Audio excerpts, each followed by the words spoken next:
ये जो है बायो के बारे में बता रहे थे। बायो का जो चैप्टर है इसमें तो सारे चैप्टर जो है कॉम्बिनेशन करके दिए हुए हैं, जैसे बॉटनी और जूलॉजी दोनों ने मिक्स कर दिया है। पहले की किताबों में क्या जूलॉजी बॉटनी अलग अलग होता था, लेकिन आज वर्तमान में बायोलॉजी जूलॉजी और बॉटनी दोनों एक ही में मिक्स किया गया है। तो इसका कुछ हम एलिमेंट्री नॉलेज आपको बताते हैं।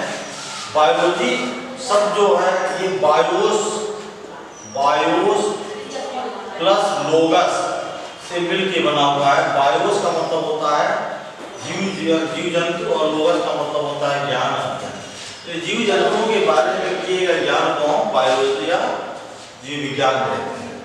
अब इस शब्द की व्याख्या करने का जो श्रेय वैज्ञानिकों को जाता है वो लेमार्क और ट्रेविरेनस।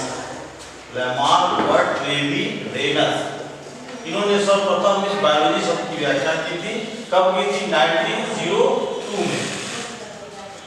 अब इस बायोलॉजी शब्द की व्याख्या करके इन्होंने बताया कि बायोलॉजी को दो भागों में डिवाइड किया गया है। पहला फर्स्ट ऑफ ऑल जूलॉजी, जिसको हम जंतु विज्ञान कहते हैं। दूसरा है बॉटनी, जिसको हम वनस्पति विज्ञान।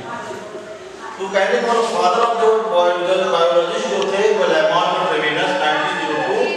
जूलॉजी का देखा जाए तो अरस्तु इसके फादर थे, क्योंकि बहुत सारे किताबों में बायोलॉजी के फादर को ही अरस्तु दिखाता है, लेकिन यहाँ बताओ आपको लेमार्क और ट्रेविरेनस जूलॉजिस्ट जो है अरस्तु है फादर ऑफ जूलॉजिस्ट, और बॉटनिस्ट जो है थियोफ्रेस्टस ये हमारे जो है बॉटनिस्ट थे। इस प्रकार से बायोलॉजी के डिस्कशन को देखा जाए तो दो भागों में डिवाइड किया गया है, जूलॉजी और बॉटनी। अब स्टार्ट करते हैं जूलॉजी को आते हैं। जूलॉजी का जो स्ट्रक्चर वो है, पहला स्टार्ट करता हूं प्राणी जगत से, जिसको हम प्राणी जगत दिखाते हैं। प्राणी का मतलब जानते होंगे आपको, एनिमल्स या क्रिएचर का नाम होता है। इस प्राणी जगत को देखा जाए तो दो भागों में डिवाइड कर दिया गया है। जैसे कहने का मतलब ये कि प्राणी जगत को बनाने वाले जो स्टार्टिंग में करने के वैज्ञानिक जो थे स्टोरर और स्ट्रेंजर, उन्होंने सर्वप्रथम प्राणी जगत को डिवाइड किया। इसमें किया प्रोटोजोआ और मेटाजोआ। तो हम यहाँ पर बात करते हैं प्राणी जगत हो गया। इसको दो भागों में डिवाइड किया जाता है। पहला है प्रोटोजोआ। अब सर्वप्रथम प्रोटोजोआ शब्द की व्याख्या करने का श्रेय वैज्ञानिक को जाता है, इसका नाम था गोल्डफस। सर्वप्रथम प्रोटोजोआ शब्द की व्याख्या गोल्डफस ने की थी। तो प्रोटोजोआ और सेकंड इसका पार्ट है वो है मेटाजोआ। इस प्रोटोजोआ में देखा जाए तो कुल हमारे 10 संघ बनते हैं। 10 संघ में पहला संघ आपका ये पहला प्रोटोजोआ है भी, ये सब किंगडम है और ये किंगडम है। तो ये प्रोटोजोआ पहला है। बहुत सारे किताब प्रोटोजोआ को खत्म कर दिया, लेकिन प्रोटोजोआ पहला संघ आता है। दूसरा आपका है पोरीफेरा। सेकंड थर्ड जो है आपका नाइडेरिया स्लेंटेटा बोलते हैं, नाइडेरिया या स्लेंटेटा। चौथा जो आपका है वो है प्लेटीहेल्मिन्थिस। पांचवा आपका है एस्केहेल्मिन्थिस। छठा आपका है एनिलिडा। सातवां है आर्थ्रोपोडा। आठवां है मोलस्का। नौवां है इकाइनोडर्मेटा।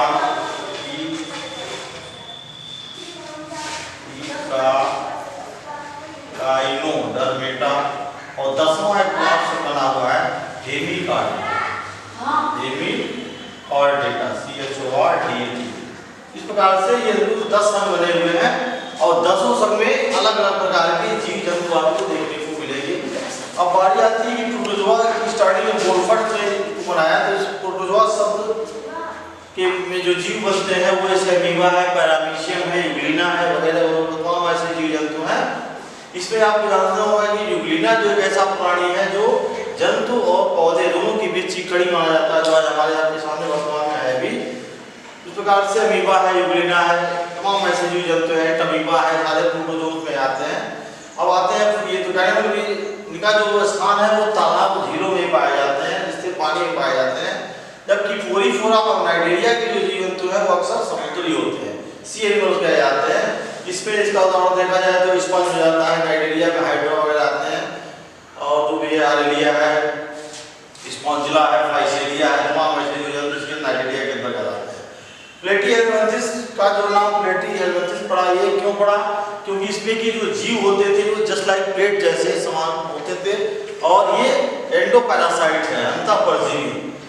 इस प्रकार से ये अंतःपरजीवी होते थे और जीव जंतुओं की ज्यादातर हमारे देखा जाए तो मनुष्यों की आंख में ज्यादा देखने को मिलते थे। जैसे देखा जाए तो प्लेनेरिया है, फीताक्रीन वगैरह जो तमाम ऐसे जीव हैं। एस्केल्मेंथिस में स्केलिस आते हैं जो पेट के केंचुए कहे जाते हैं, जो हमारे आंतों में एंडोपैरासाइट के रूप में पाए जाते हैं। एंगीडा को देखा जाए तो केंचुआ वगैरह इसमें आते हैं। आर्थ्रोपोडा में देखा जाए, नहीं सारे समूह को देख करके हम लोग कह सकते हैं कि आर्थ्रोपोडा संघ जो है हमारा सबसे बड़ा संघ है, क्योंकि इसमें लगभग 16 लाख से अधिक जीव जंतु आते हैं और सारे कीट पतंग ही हैं। तो इसमें मेन लक्षण उसका है कि सिर, हेड, थोरैक्स और एब्डोमेन जो है इसका अलग अलग होता है, बॉडी 3 पार्ट में डिवाइड होती है। मोलस्का में देखा जाए तो इसमें भी कुछ सी एनिमल्स हैं, कुछ जो हमारे रिवर वगैरह पहुंच में पाए जाते हैं। इकाइनोडर्मेट्स के जितने भी जीव जंतु आप देखे होंगे सारे जो समुद्री होते हैं, वही हाल एपिकॉर्डेटा का है, ये भी वेलोग्लास वगैरह इसमें जीव आते हैं। इस प्रकार से कुल 10 संघ आप देख रहे होंगे कि 10 संघ में अलग अलग प्रकार के प्राणी आपको देखने को मिलेंगे, सारे की अलग अलग कैरेक्टरिस्टिक है, विशेषताएं। तो ये जस्ट उधर देखते हैं तो दूसरा मेटाजोआ जो आता है, मेटाजोआ में अधिकतर आपको एक कोशिकीय और बहुकोशिकीय दोनों प्रकार के प्राणी मिलते हैं, जबकि यहाँ पर मान लीजिए एक ही कोशिकीय प्राणी थे, यहाँ पर आपको बहुकोशिकीय प्राणी देखने को मिलेंगे। तो प्रोटोजोआ मेटाजोआ को देखा जाए तो इसको इनवर्टिब्रेट्स या कोई सेविकी और इसको वर्टिब्रेट का नाम देते हैं, इसको सेविकी है ना। तो इस प्रकार से इनवर्टिब्रेट अगर आते हैं तो इनवर्टिब्रेट का तो क्लासिफिकेशन बहुत लंबा है। वर्टिब्रेट को देखते हैं, वर्टिब्रेट जो हमारा है इसका जो है क्लासिफिकेशन बहुत लंबा है। वर्टिब्रेट को देखा जाए तो 3 इसके सब फाइलम बनते हैं। पहला फाइलम आपका है सिफाइलोकार्डेटा, हिंदी में मैं लिख दे रहा हूं सिफाइलोकार्डेटा। दूसरा है यूरोकार्डेटा, यूरोकार्डेटा और तीसरा आपका दूसरा और तीसरा बन जाता है वर्टिब्रेटा, वर्टिब्रेटा। तो कहां से 3 इसके सब फाइलम बनते हैं, सिफाइलोकार्डेटा, यूरोकार्डेटा, वर्टिब्रेटा। अब इस सिफाइलोकार्डेटा, यूरोकार्डेटा को देखा जाए तो इसमें भी बहुत सारे आपको जीव जंतु मिलते हैं। वर्टिब्रेटा में आप देखते हैं वर्टिब्रेटा को 2 भागों में डिवाइड कर दिया गया है। पहला है आपका फिशीज, इसमें सारी मछलियां आती हैं, और दूसरा हमारा इसका बनता है टेट्रापोडा, टेट्रापोडा। इस टेट्रापोडा के अंदर देखा जाए तो 4 प्रकार के वर्ग आपको देखने को मिलते हैं। पहला हमारा वर्ग है एम्फीबिया, इसको हिंदी में भैंचर कहते हैं। दूसरा है सरीसृप, जिसको रेप्टिलिया कहा जाता है। तीसरा है हमारा एवीज, जिसको पक्षी वर्ग कहते हैं। और चौथा है हमारा स्तनधारी या मेमेलिया जिसको कहते हैं। इस प्रकार से ये 4 वर्ग बनते हैं। अब एम्फीबिया में देखा जाए तो ये ऐसे प्राणी हैं जो जलस्थल दोनों में पाए जाते हैं। सरीसृप में देखा जाए तो पूर्णतः स्थलीय होते हैं। एवीज हैं तो वायुचर हैं, और स्तनधारी हैं तो पूर्णतः स्थलीय।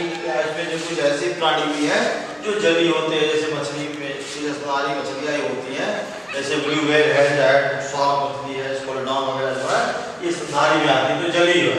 बाकी सारी मछलियां जो है अंडज होती हैं, तो इसमें कुछ जलीय मछलियां आती हैं, बाकी सारे तो प्राणी स्थलीय हैं। अब इस मेमेलिया को भी देखा जाए तो इसके 3 उपवर्ग बन जाते हैं। पहला बनता है इसका प्रोटोथीरिया, दूसरा है मेटाथीरिया, तीसरा है यूथीरिया। तो प्रोटोथीरिया के जो प्राणी हैं वो अक्सर अंडज होते हैं, जबकि मेटाथीरिया, यूथीरिया के प्राणी जो होते हैं टोटली विविपैरासाइट, इसको जरायुज बोलते हैं। तो इस प्रकार से देखा जाए तो इसमें भी 3 इसके सब क्लासेस हैं, प्रोटोथीरिया, मेटाथीरिया, यूथीरिया। और यहाँ पर आप देख रहे हैं टेट्रापोडा में 4 वर्ग बनते हैं, उभयचर, सरीसृप, एवीज और स्तनधारी, इसको मेमेलिया कहते हैं। इस प्रकार से इन सारे जीवों के भी अलग अलग लक्षण हैं, अलग अलग जो है विशेषताएं हैं। ये सारी चीजें आप देख रहे होंगे। इस प्रकार से देखा जाए स्टूडेंट्स, ये प्राणी जगत का जो हमारा ये टॉपिक है ये बहुत लंबा है। प्राणी जगत की इसके बाद जो है अलग अलग जीवों को एक करके हम अलग अलग जो है उसके बारे में जानते हैं, उसके लक्षणों को, उसके कैरेक्टर को, इस प्रकार से कैसे जीव बनते हैं। स्टार्टिंग हम यहीं से करते हैं प्राणी जगत की। Thank you.